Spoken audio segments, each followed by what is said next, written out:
Entrevista, en Presencia Universitaria por la tarde. Pues vamos con una entrevista y está con nosotros ya, nos acompaña nuevamente el doctor Christopher Zedillo. Él viene de la Facultad de Ingeniería, es profesor académico de esta facultad, también está a cargo del Laboratorio de Tecnociencias y Sociedad y justamente nos va a contar, nos va a invitar a un evento que está por realizarse el próximo jueves y que me parece que a muchos les va a interesar. Le damos la bienvenida al doctor Christopher Zedillo en esta tarde. ¿Cómo está, doctor? Gracias por la invitación. Que nos cuentes sobre este evento, de dónde surge este evento, primero de qué es y de dónde surge la idea. Claro, el Laboratorio de Tecnociencias es una colaboración entre la Facultad de Ingeniería y el CECRITIC, el Centro de Estudios Críticos en Cultura Contemporánea, en donde pensamos que hay que hacer algunas reflexiones y discusiones sobre el quehacer tecnológico. Es decir, la tecnología puede que sea un instrumento utilizado para muchos tipos de características o utilidades en la sociedad, y en ese sentido no necesariamente es neutral. Por eso, en esta ocasión, traemos la plática o la conferencia que se llama Entre Datos y Memorias, Inteligencia Artificial y la Guerra Sucia. La conferencia va a ser este jueves, 7 de septiembre, a las 3 de la tarde en el CECRITIC, allá en Campus Aeropuerto, aunque también se va a estar transmitiendo de manera virtual para las personas que estén interesadas.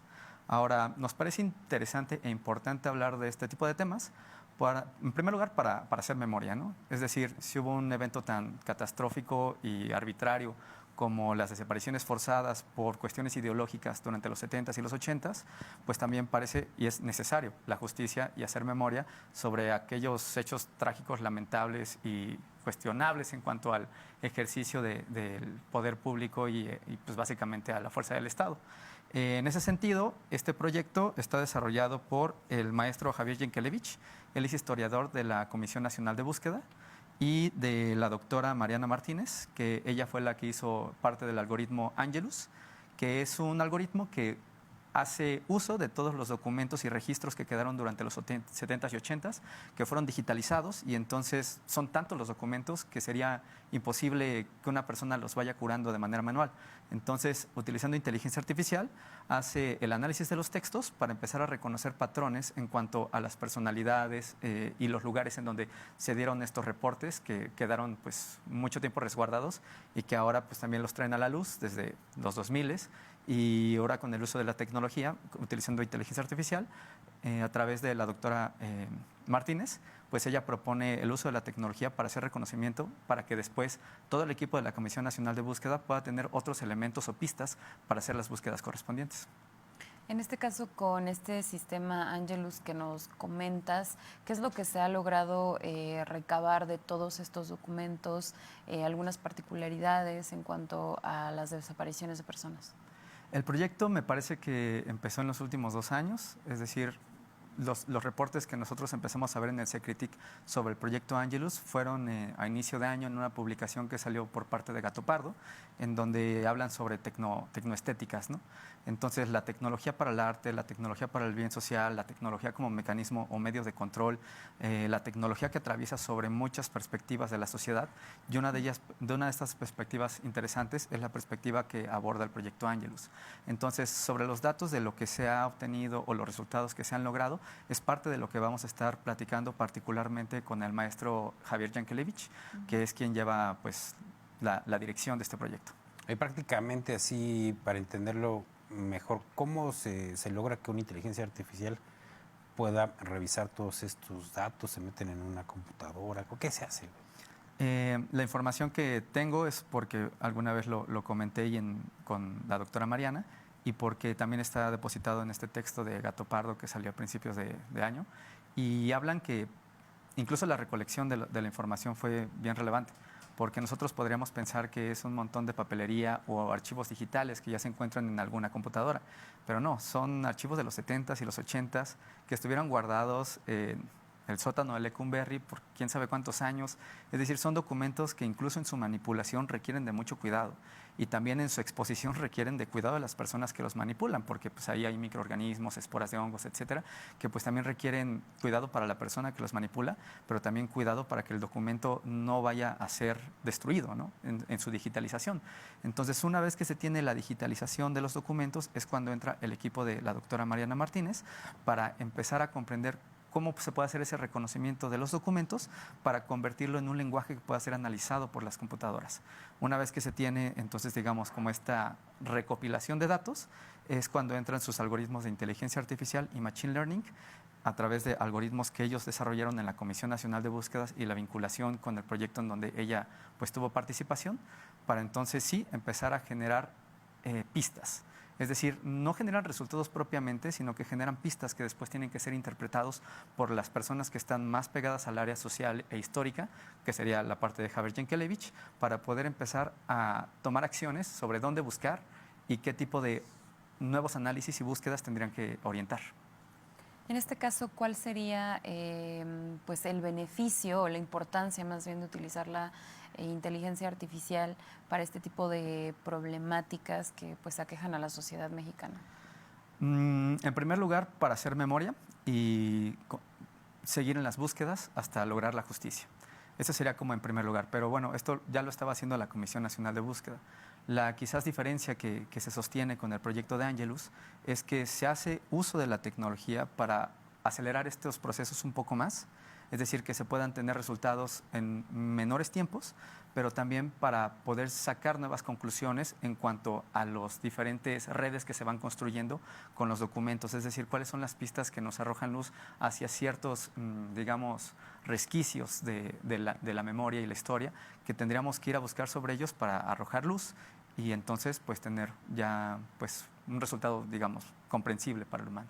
Te decía que a mí me parece muy interesante este vínculo entre la tecnología y el estudio social, o en este caso el estudio histórico, y bueno, incluso un estudio en el cual se busca hacer justicia, como dices, encontrar todavía pistas sobre las personas, dónde quedaron las personas desaparecidas, qué fue lo que sucedió, quiénes fueron los responsables. Todo esto, la inteligencia artificial puede entrar a ayudarnos, como dices, a hacer tareas que serán imposibles hacerlas para un ser humano. En ese sentido, ¿en qué áreas tú percibes o en qué trabajos tú percibes que podrían entrar las inteligencias artificiales a apoyarnos en estos momentos como sociedad? Pues en particular me parece bien interesante que se haga uso de la tecnología para encontrar algunos datos relevantes sobre las desapariciones en los 70s y en los 80s, ¿no? Parecería que es algo lejano para algunas personas, pero seguramente no lo es para quienes lo vivieron de alguna manera como víctimas periféricas, ¿no? Es decir, personas que sobrevivieron a sus desaparecidos. En ese sentido me parece bien relevante poner el ojo en ellos. Seguramente habrá muchas otras posturas para aplicarlo pues digamos, en la actualidad, no tanto como mirando hacia atrás, sino mirando hacia el futuro. Y en ese sentido creo que también es bien importante tener una mirada crítica, porque a veces los algoritmos pueden dar algo de luz sobre hacia dónde catapultar las políticas públicas, por ejemplo, pero tendremos que cuestionarnos si los datos con los que alimentamos estos sistemas realmente están siendo objetivos o están teniendo algún tipo de sesgo, por ejemplo, étnico, racial, de clase social, etcétera. No tiene mucho tiempo que hubo una conferencia, se llamaba Data Cívica en Ciudad de México, y era una vinculación entre el CIDE y alguna universidad en Estados Unidos. Y una de las críticas que les hacían es que cuando analizaban un montón de datos relacionados con índices de criminalidad, estos índices estaban reflejando también una cuestión racial sobre cuáles eran las prácticas de la policía en Estados Unidos hacia algunos grupos sociales. Y en ese sentido, pues no solamente sería como proponer inteligencias artificiales o nuevas tecnologías para poder implementar digamos, políticas públicas o poner el ojo sobre algunas problemáticas sociales, sino esto tiene que ir acompañado de un cuestionamiento constante de cómo se alimentan estas bases de datos que nos permiten análisis posteriores. Finalmente, preguntarte si en otros países también ya se están utilizando estas tecnologías enfocadas en estos problemas sociales, como la desaparición de personas. No lo sé, porque ha habido otras posturas sobre cómo, por ejemplo, encontrar cadáveres en regiones como muy aisladas. Sin embargo, también parece un poco raro sacarlo como de diferentes contextos, porque, por ejemplo, estos estudios que son en Estados Unidos buscan encontrar una persona en un parque que no tiene como mucha supervisión y entonces pues la gente va, se adentra y se pierde y de repente pues ya nada más están buscando no a la persona con viva, sino ya quizás en un periodo de deterioro. Pero eso contrasta mucho con las condiciones que nosotros vivimos y tenemos las fosas más grandes de toda América Latina y en ese sentido pareciera que hay una desconexión entre los desarrollos que se dan en otras regiones, como por ejemplo Estados Unidos, y los desarrollos que probablemente tienen otra aplicación o en otra dimensión en el ámbito nacional.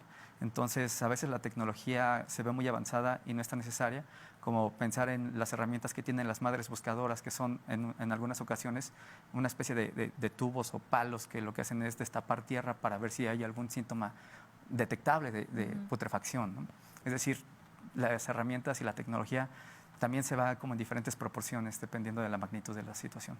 Perfecto, doctor, que nos recuerde entonces sobre esta conferencia, cuándo será, quiénes pueden asistir, tiene un costo, dónde será, los horarios. La conferencia es totalmente gratuita y se va a desarrollar en el Secritic, que está en Campus Aeropuerto. Ustedes llegan a Campus Aeropuerto y hasta el fondo donde están los hangares, ahí es Secritic. Va a ser el jueves a las 3 de la tarde, les recomendamos llegar unos minutos antes. Les estamos pidiendo únicamente si nos pueden apoyar con un registro para tener la certeza de que el aforo va a ser algo prudente para que no tengamos una saturación. Y lo pueden pedir el registro al teléfono 442-504-5561. Entonces se va a realizar el día jueves, 3 de la tarde en Secritic, y en caso de que no puedan acompañarnos o incluso si no están en Querétaro y les interesa el tema, también pueden seguirlo a través de las redes sociales del Secritic. Lo pueden buscar como Secritic UAC, Secritic con doble C, en Facebook, o si no, también nos pueden escribir al mismo teléfono de WhatsApp que les acabo de proporcionar para que les pasemos las ligas por esa vía. Perfecto, seguramente quedará grabado, ¿no? Para verlo Sí. posteriormente. Perfecto, pues muchas gracias por la invitación, bastante interesante. Muchas gracias. Gracias al doctor Christopher Cedillo, quien es coordinador del Laboratorio de Tecnociencias y parte de la Facultad de Ingeniería. Gracias, doctor. Gracias. Continuamos.